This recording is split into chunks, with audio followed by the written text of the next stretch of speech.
നമുക്ക് മോണരോഗം ഉണ്ടോ എന്നുള്ളത് സ്വയം എങ്ങനെ നമുക്ക് മനസ്സിലാക്കാൻ പറ്റും?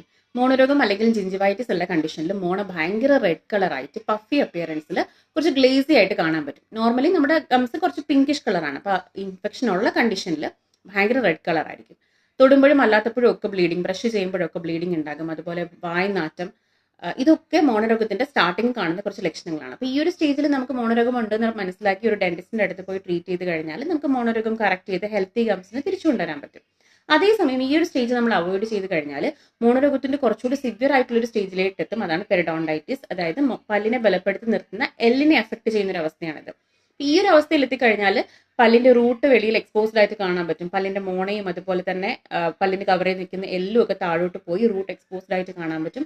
പല്ലിന് ബലം കുറഞ്ഞിട്ട് ആടുന്നതായിട്ടും കുറച്ചുകൂടി കഴിയുമ്പോൾ പല്ല് ഇളകി പോകുന്ന അവസ്ഥയൊക്കെ ഉണ്ടാകുന്നുണ്ട്. സോ അതുകൊണ്ട് ആദ്യത്തെ സ്റ്റേജിൽ തന്നെ നമ്മൾ കണ്ടുപിടിച്ച് ട്രീറ്റ് ചെയ്ത് കഴിഞ്ഞാൽ ഈ ഒരു സിവിയർ സ്റ്റേജിലോട്ട്